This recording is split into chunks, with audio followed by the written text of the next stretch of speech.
And have you heard that it might be more difficult for someone who's overweight to get a job? And now new research shows English speakers are much more reluctant to even give a job interview to someone who is obese compared to Spanish speakers. Yeah, we got all this new information today from the Paso del Norte Institute for Healthy Living, and we have ABC 7's Darren Hunt, who was there at the press conference and has the latest. Darren?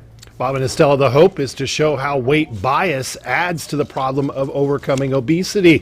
And after seeing the numbers, it appears there's a cultural divide in our region when it comes to this issue.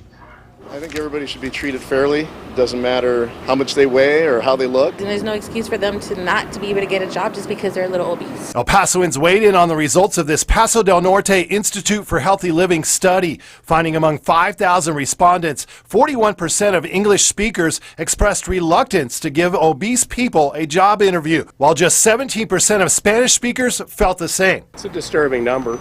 It is. It is.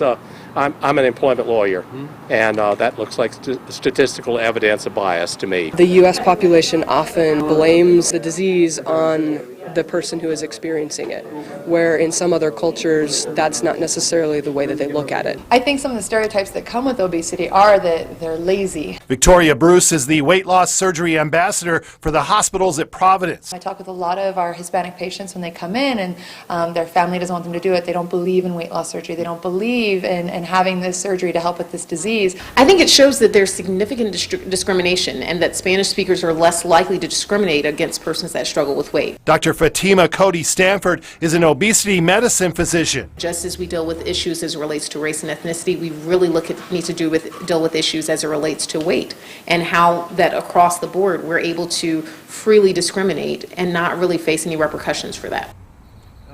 Dr. Stanford, who came here from Boston to speak, said the best rule is to not judge a book by its cover. Just because someone is obese doesn't mean they're not qualified. Bob and Estella.